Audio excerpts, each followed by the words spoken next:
Hello students, welcome to only IAS. Only IAS में आप सभी का स्वागत है। देखो, आज है डे 45 और लेक्चर नंबर भी 45। तो आज के लेक्चर में हम क्या करेंगे? आज के लेक्चर में हम सोशो रिलीजियस मूवमेंट्स, जो अपना सिलेबस दिया हुआ था, क्या दिया हुआ था देख लेते हैं।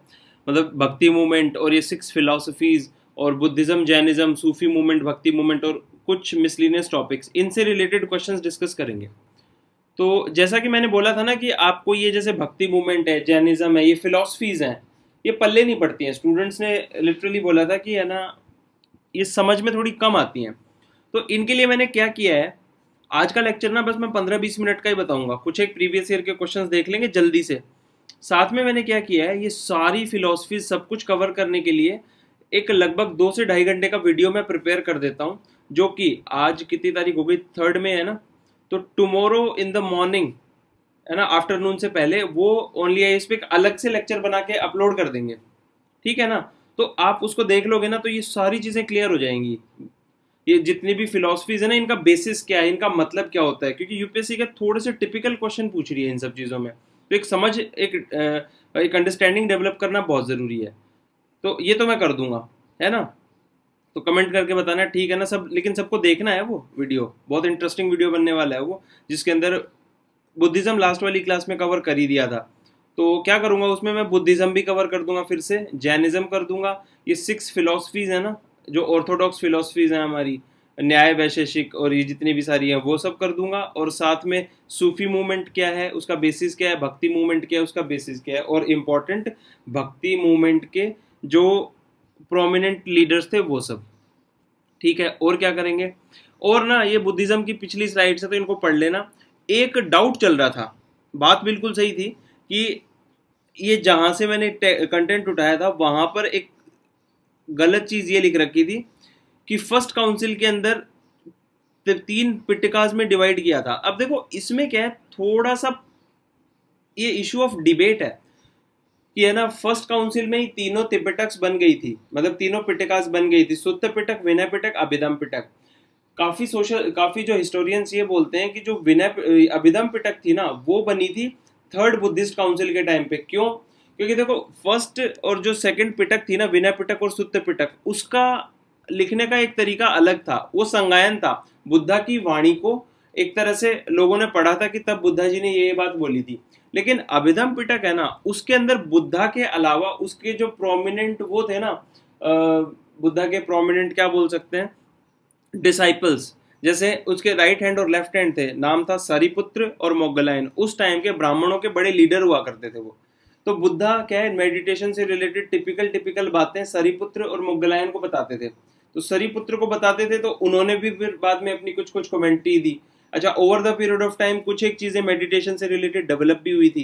तो बाद में क्या है, प्रॉपरली कुछ एक सूत्र लिख गए थे पहले ही सुत्त पिटक के अंदर, उनसे निकाल के, उन सुत्तास को निकाल के एक अलग से एक पिटक बना दी थी, जिसका नाम था अभिधम पिटक। कंटेंट पहले भी था वो, लेकिन इस तरह से नहीं था कि एक अलग से उसका डिमार्केशन किया जा सके। तो हाँ, ये वाली बात बिल्कुल सही है, आपने बिल्कुल सही पकड़ा। तो आप सिंसियर स्टूडेंट्स हो, सीरियस स्टूडेंट्स हो, सही पढ़ाई करते हो, बहुत बढ़िया, ठीक है। तो अब क्या करते हैं, एक और क्वेश्चन था कि है ना, एक चीज ये थी कि बुद्धा ने जो था, ये जो शेड्यूल कास्ट, लोअर क्लास जिसको बोलते थे, शूद्र लोगों को अपने उसके अंदर, संघा के अंदर एंट्री नहीं दी थी। तो ये डाउट स्टूडेंट्स का था, ये बिल्कुल गलत है। Buddha was the first person जिन्होंने बोला था मनुष्य जन्म से नहीं बल्कि कर्म से शुद्ध, शूद्र या ब्राह्मण होता है ना। और ब्राह्मण का मतलब कोई जाति से नहीं होता था। ब्रह्मा के मतलब बुद्धा के हिसाब से ब्राह्मण का मतलब होता है जो ब्रह्मा का आचरण करे, है ना। और उसके कुछ ट्रेट्स होते हैं जो मैं आपको भक्ति मूवमेंट वाले लेक्चर में समझाऊंगा कि अपने जो एंशिएंट फिलॉसफी है उसमें ब्रह्मा का मतलब क्या होता है, भगवान का मतलब क्या होता है, ब्रह्मा के क्या प्रॉपर्टीज होती हैं, उन प्रॉपर्टीज के हिसाब से स्पिरिचुअल डेवलपमेंट क्या होता है, धर्म अर्थ काम मोक्ष, ये सब चीजें, ये जो सिद्धांत ये जो दिए हुए हैं, इनका मतलब क्या है। तो उसमें लेक्चर में मैं समझा दूंगा और वो कल अपलोड हो जाएगा। एक तो ये बात। अच्छा, और एक छोटी सी स्टोरी है। एक बार क्या हुआ, बुद्धा जी गए थे गांव के अंदर भिक्षा मांगने के लिए। तो तो वहां के जो एरिस्टोक्रेट क्लास के लोग थे ना, पंडे पुजारी टाइप के लोग, वो बुद्धा के अगेंस्ट हो गए थे। क्यों? क्योंकि बुद्धा हमेशा उन पर हमला करता था कि ये कर्म कांडों में कुछ रखा नहीं है, राइट्स एंड रिचुअल्स में कुछ रखा नहीं है। तो बोले कि हम है ना बुद्धा को भिक्षा नहीं देंगे। तो उन्होंने क्या, कांटे फेंक दिए थे। तो बोले इस पे चल के आओ, तो बुद्धा उस पे चलने लग गए। तब एक सुनीत नाम का भंगी था जो सफाई कर रहा था, वो आया, उसने हटाया, है ना, उन कांटों को हटाया और बोला कि ये कुछ एक लोग ही हैं जो आपका विरोध कर रहे हैं, बाकी गांव के अंदर सब लोग आपसे प्रेम करते हैं, है ना, सब आपको भिक्षा देना चाहते हैं, तो आप आओ गांव के अंदर। तो फिर एक और शर्त लग दी, बोले गांव के अंदर तभी आने देंगे जब तुम अपने संघ में, है ना, अपने मोनेस्टिक एस्टेब्लिशमेंट के अंदर अगर आप है ना शूद्रों को भी एंट्री दें तो पहला सुनीत नाम का एक लोअर शूद्र कैटेगरी का इंसान था, मतलब जो मैला उठाने का काम करता था, उसको संघ के अंदर उन्होंने एंट्री दी थी और उसने भी एनलाइटनमेंट अटेन की थी। ठीक है, उसने भी एनलाइटनमेंट अटेन की। तो this was the first example. तब लोग चकित रह गए। तो क्या बुद्धा, उससे क्या प्रूव हुआ कि बुद्धा और ज्यादा इंक्लूसिव पर्सन हो गया।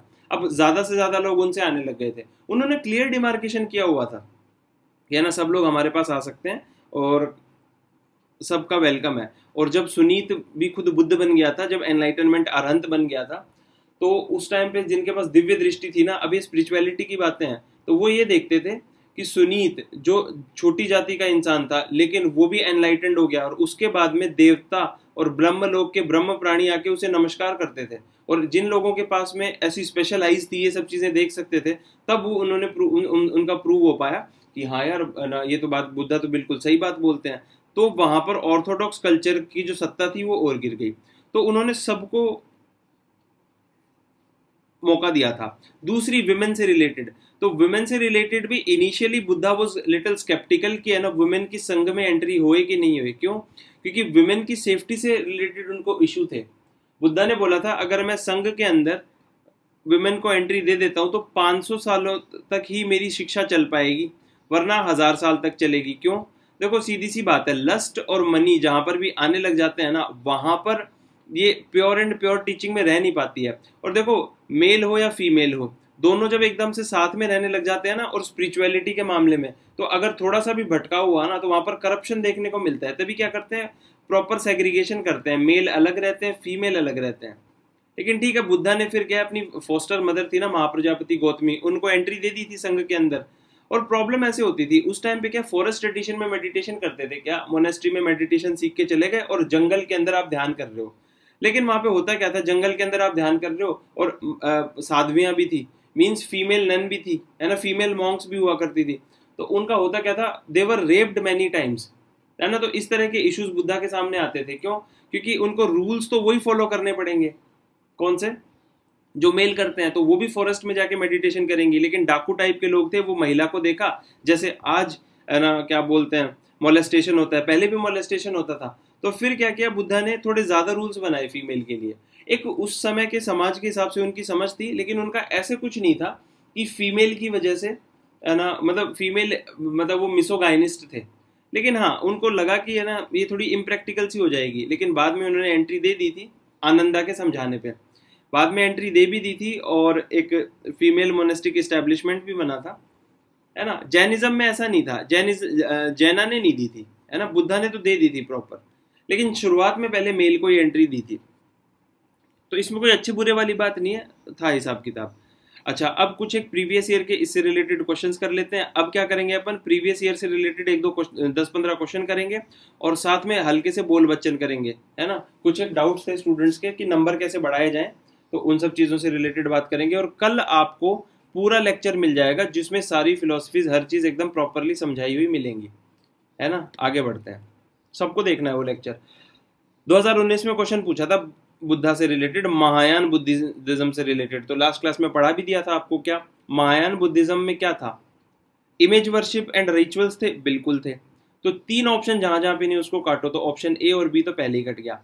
ट्रीडिंग द पाथ ऑफ बोधिसत्वा, बिल्कुल बोधिसत्वा, ये भी। तो ऑप्शन 2 जहां जहां पे नहीं उसको काटो, तो 2 भी है 3 भी है। एक और देख लेते हैं, डिफिकेशन ऑफ बुद्धा, बिल्कुल डिफिकेशन ऑफ बुद्धा तो था ही, तो ऑप्शन 1 भी। तो सिंपल सीधा कॉन्सेप्ट था महायान बुद्धिज्म का, तो इससे हमारा सॉल्व हो गया ऑप्शन डी आंसर, है ना। इजी है एकदम, कर लिया अपन ने। नेक्स्ट देख लेते हैं। अब देखो, with reference to religious practices in India the स्थानिकवासी जो सेक्ट था वो किससे बिलोंग करता है? तो देखो देखा जाए तो एकदम फैक्चुअल क्वेश्चन है ये, जैनिज्म से बिलोंग करता है।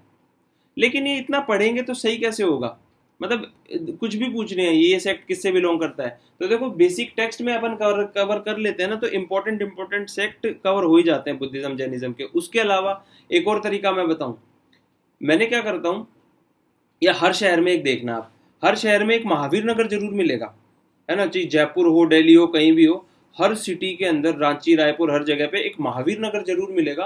और उस महावीर नगर के अंदर बड़ी बड़ी कोठियां होंगी, है ना, और हमेशा बैनर लगे रहते हैं, जैन समागम, जैन समागम, जैनियों का होता है, और जैनी बहुत प्रॉस्परस कम्युनिटी है। तो वहां पर कहीं ना कहीं आपको स्थानकवासी, दिगंबर जैन मुनि, ये सब चीजें देखने को मिल जाएंगी। तो ना कभी भी महावीर नगर से गुजरो ना, तो वहां पर देख लेना यार कि इनका कुछ नया इवेंट, अपने ही जैनियों का कोई नया इवेंट हो रहा है, तो उसमें देख लें कि यूपीएससी क्वेश्चन पूछ सकती है। मेरे को तो आजकल ये लगने लग गया है कि यूपीएससी के पैनल के अंदर या तो कोई जैन मुनि बैठता होगा या फिर एक बुद्धिस्ट मॉन्क बैठता होगा, दोनों मिलके ऐसे कुछ पेपर में ना वो करते होंगे सजेस्ट कि सर एक एक क्वेश्चन हमारी तरफ से डालो और कंटेंट हम देते हैं आपको। क्योंकि जिस लेवल पे क्वेश्चन पूछती है ना पल्ले ही नहीं पड़ता कि ये क्या हो रहा है, तो ऑप्शन बी आंसर हो जाएगा, है ना। तो नेक्स्ट टाइम याद रखना, किसी भी महावीर नगर से अगर गुजरो, किसी भी महावीर नगर से गुजरो, तो बैनर पढ़ लेना उनके, पता नहीं कौन सा क्वेश्चन टिक जाए। बुद्धिज्म और जैनिज्म का तो ये तो पर्सनल फेवरेट होगा यूपीएससी के, एक क्वेश्चन तो पक्का है। आगे देख लेते हैं। Next, future Buddha. अब बताओ, आज के बुद्धा का नहीं पता, क्या पूछ रहा है कि इंडियन हिस्ट्री के हिसाब से बताओ कि फ्यूचर बुद्धा कौन आने वाले हैं। तो अगले बुद्धा जो है वो मैत्रेय बुद्ध हैं। पद्मपाणि बोधिसत्व है, इसकी मूर्ति है, मतलब इसके म्यूरल्स बने हुए हैं अजंता केव्स में, है ना। अवतालोकेश्वर और लोकेश्वर ये हैं, ये बोधिसत्वास तो हैं, ये लेटर वाले हैं। लेकिन नेक्स्ट जो फ्यूचर बुद्धा है ना इमीडिएट, वो तो मैत्रेयी है। एक्चुअली है ना, स्टोरी ये चलती है कि ये जो कल्प चल रहा है जिसको बोलते हैं इयोन, जो ब्रह्मा के एक दिन के बराबर होता है, और एक इयोन 1000 करोड़ साल का होता है, उसके अंदर इस भद्रकल्प के अंदर 5 बुद्ध आएंगे हमें उबारने के लिए, जिसमें कि चौथे बुद्ध थे सिद्धार्थ गौतम, है ना, शाक्य वंश के थे वो। 5वें बुद्ध जो हैं जिनका नाम है अरिमैत्रेय, वे इस कल्प के आखिरी बुद्ध होंगे। इससे पहले कैकई बुद्ध थे, है ना, काश्यप बुद्ध थे, ऐसे करके बुद्ध पे बुद्ध आए जा रहे हैं। किसी कल्प के अंदर बहुत ज्यादा बुद्ध आते हैं, किसी में कम आते हैं, आते जाते रहते हैं। तो ये हमें छोटी ये स्टोरीज है एक्चुअली, तो ये पता रहनी चाहिए। जातका टेल्स है ना, यूपीएससी ने मेंस में भी पूछा है। जातका टेल्स है क्या है कि है ना, बुद्धा अपने प्रीवियस बर्थ्स के बारे में बताते रहते हैं, वो सब भी है। आगे देख लेते हैं। नेक्स्ट, अब ये देखो, ये वाला जो क्वेश्चन है ना, ये वाला कॉमन सेंस से निकलेगा। क्या बोलते हैं, 2017 का क्वेश्चन था, with reference to religious history of India, क्या सोस्त्रानिका और संहितायाज were the sect of Jainism. जो देखिए, जो संहिताया सेक्ट था ना, ये बुद्धिज्म का सेक्ट है, जो कि लास्ट में आत्मा के अस्तित्व को मानने लग गया था। तो जैनिज्म का नहीं है, तो ऑप्शन 1 जहां जहां पे उसको काटो। सेकंड देखते हैं, Sarvastivadin held that the constituents of phenomenon were not wholly momentary but existing forever in a latent form. देखो, सर्वस्त्रवादीन सर्वत्र रहेगा, है ना, सर्वस्त्र रहेगा, तो मोमेंट्री तो हो नहीं सकता, तो शब्द से ही समझ में आ रहा है। तो इस तरह के वर्ड्स को 2-3 बार पढ़ना एग्जाम में, तो उससे हम इस कॉन्सेप्ट को निकाल सकते हैं। तो ऑप्शन 2 हो जाएगा, है ना, ऑप्शन बी 2 ओनली आंसर। इस तरह से करके कर सकते हो। और ज्यादा अगर टिपिकल क्वेश्चन पूछे ना, क्योंकि भाई देखो सीधी सी बात है ना, तो हम जैन मुनि की नॉलेज को चैलेंज कर सकते हैं, वो तो पूरे जीवन आगम और ये सब भगवती सूत्र वगैरह उनके टेक्स्ट सब पढ़ते रहते हैं, और ना हम ये बुद्धिस्ट मॉन्क को चैलेंज कर सकते हैं। क्यों? त्रिपिटक धर होते हैं वो लोग। त्रिपिटक धर का मतलब ये 80,000 पेजों का टेक्स्ट है, जो कि 110 किताबों में बनती है।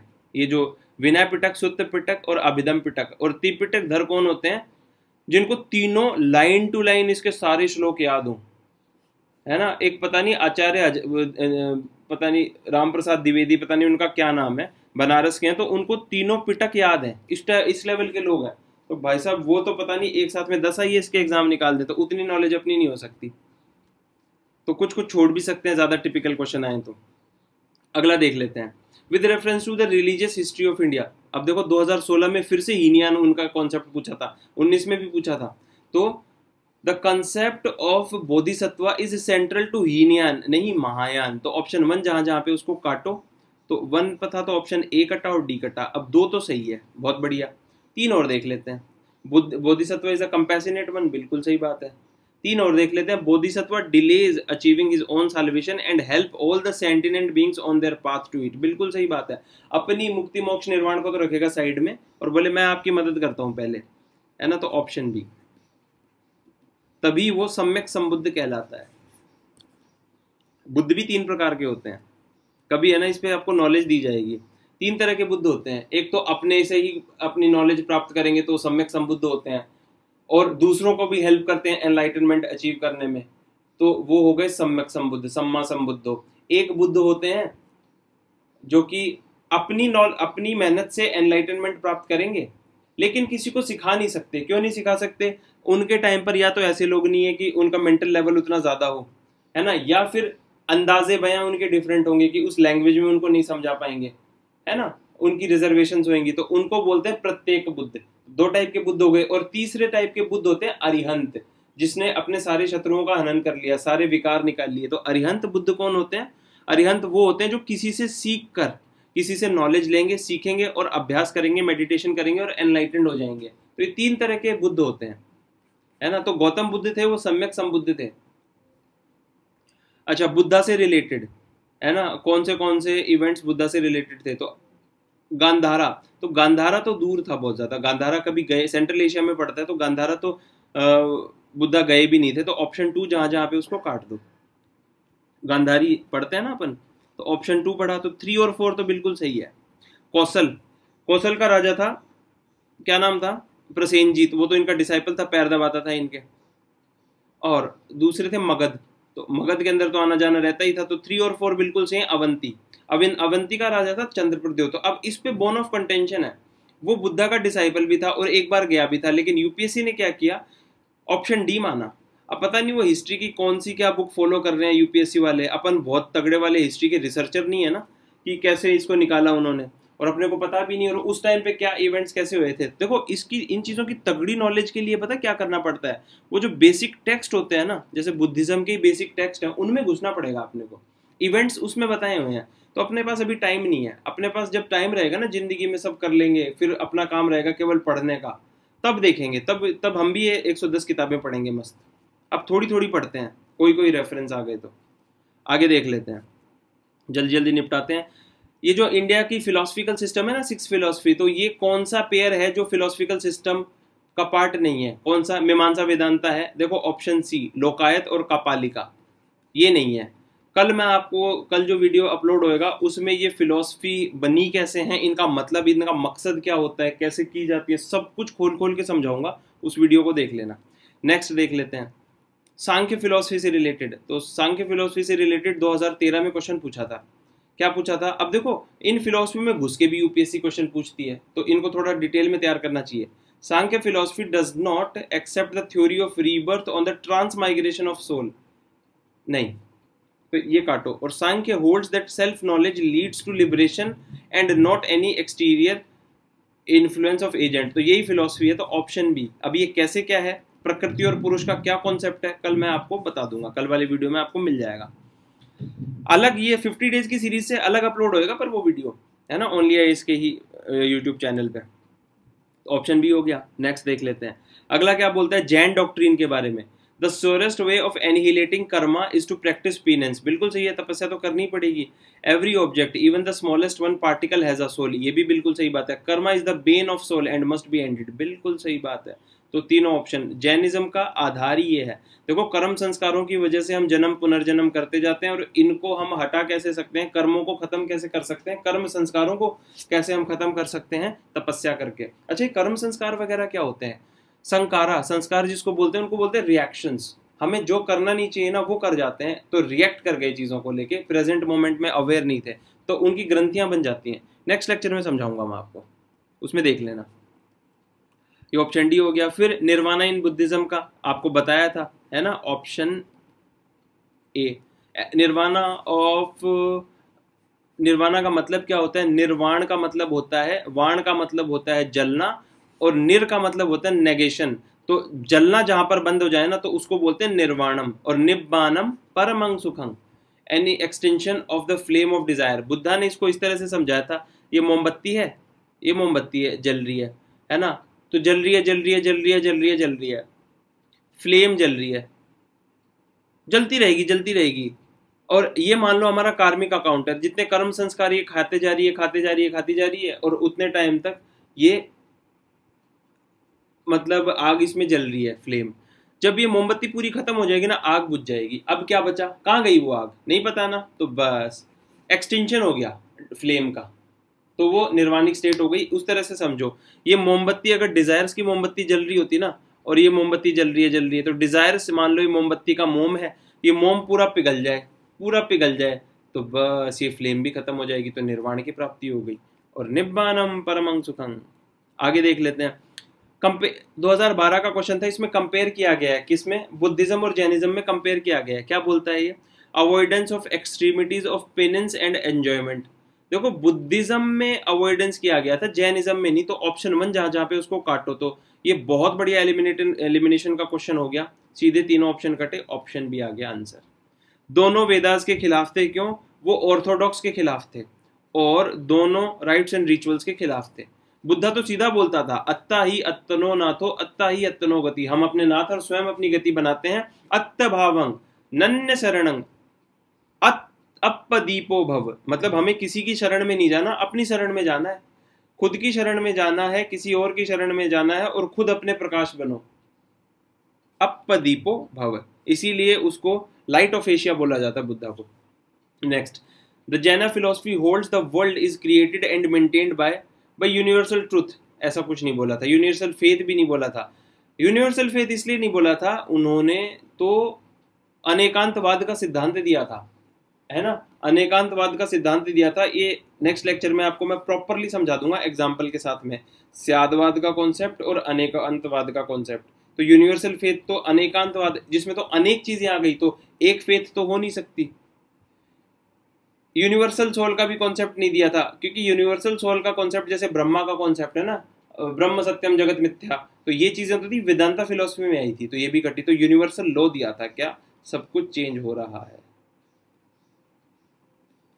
है ना, एक यूनिवर्सल लॉ है, उसको जो समझ गए वो उसने कैवल्य की प्राप्त कर लिया, केवल हो गया सब कुछ। Anekantavada is the core philosophy of Jainism, जो कि आपको उस लेक्चर में मैं समझा दूंगा, ऑप्शन बी। नेक्स्ट सूफिज्म से रिलेटेड क्वेश्चंस हैं, है ना, वो भी देख लेते हैं। कुछ क्वेश्चन पूछते रहते हैं। अच्छा, सूफिज्म से रिलेटेड एक क्वेश्चन यार डालना भूल गया मैं। कोई नहीं, क्या करते हैं, आजकल सूफिज्म के कम पूछ रहे हैं, भक्ति मूवमेंट के ज्यादा पूछ रहे हैं। सूफिज्म के एक्चुअली कॉन्सेप्चुअल, लेकिन सूफिज्म और भक्ति मूवमेंट है ना, वो दोनों को साथ में पढ़ा जाता है, क्यों, इंटरमिंगल्ड है। जैसे गुरु नानक देव जी थे तो सूफी मूवमेंट के हिस्सा थे, कबीरदास जी थे वो सूफी मूवमेंट के हिस्सा थे, गुलाम बाबा फरीद थे, बाबा फरीद, वो सूफी मूवमेंट का हिस्सा थे। अब ये क्या है, भक्ति मूवमेंट से भी रिलेटेड है।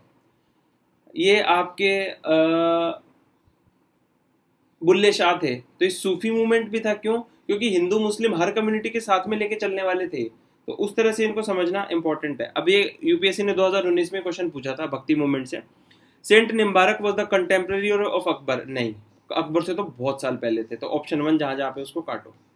Saint Akbar were greatly inspired by Sheikh Ahmad Sirhindi, नहीं, वो रामानंदा के डिसाइपल थे, तो ऑप्शन बी, है ना। अच्छी खासी एक स्टोरी चलती है कि रामानंद से दीक्षा लेने के लिए गए थे, उन्होंने मना कर दिया, तो मुसलमान का बेटा।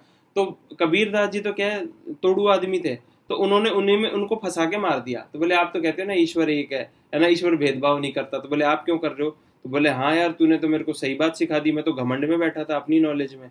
तो कबीर थे, है ना। तो उसके बाद में उनके प्राइम मतलब बिल्कुल तगड़े डिसाइपल बने वो। कई बार आंखों के सामने पर्दा आया रहता है, कोई समझदार आदमी आके वो पर्दा उतार देता है। अब ये था जैसे कल्चरल हिस्ट्री से रिलेटेड है, तो ये क्या है, आर्ट एंड कल्चर वाला भी पोर्शन है। Most of the Tyagaraja kirti were the devotional of in the praise of lord Krishna, नहीं, मतलब सारे मोस्ट नहीं, एक्सट्रीम स्टेटमेंट हो तो काटा। Tyagaraja created several new ragas, तो जनरल सा स्टेटमेंट है, तो 2 तो बिल्कुल सही मिलेगा। Annamacharya and Tyagaraja were contemporaries, नहीं, तो ऑप्शन 3 जहां जहां पे है ना उसको काटो, तो 3 वाले कटे तो ऑप्शन बी बचा सीधा। अमन्नाचार्य कीर्तन आर डिवोशनल सॉन्ग्स वेंकटेश्वर के लिए, ऑप्शन हो गया बी। अब ये वाले क्वेश्चंस कैसे होंगे, ये वाले क्वेश्चंस होंगे आपके थोड़ा पढ़ लोगे तभी होंगे, है ना। ये फैक्चुअल क्वेश्चंस है और एलिमिनेट भी देख लोगे ना तुम होंगे ये क्वेश्चंस। आर्ट एंड कल्चर वाले पोर्शन में इनको करवा दिया जाएगा। अब जैसे ये वाला क्वेश्चन भी था, यही है ना, ये लास्ट है तो ये होमवर्क दे देता हूँ मैं फिर आपको। हाँ ये लास्ट क्वेश्चन है, ये होमवर्क, अरे यार होमवर्क भी नहीं दे सकते, मैंने आंसर लिख दिया इसका। With reference to the cultural history of medieval India consider the following statement. Siddhartha जो थे तमिल रीजन के मोनोएथिस्टिक कंडेम्ड किया था उन्होंने आइडोलेट्री। तो मोनोएथिस्टिक का मतलब क्या होता है, ये सब चीजें समझाऊंगा मैं नेक्स्ट उसी लेक्चर में। ऑप्शन ए ही आंसर है इसका, 2 गलत है। लिंगायत जो थे कन्नड़ रीजन में रीबर्थ को नहीं किया था इन्होंने, रीबर्थ को तो मानते हैं, कर्मा वाले कॉन्सेप्ट को तो मानते हैं।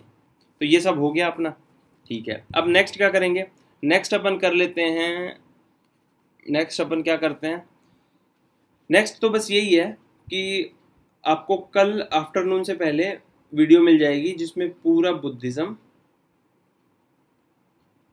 Jainism, 6 Indian philosophy,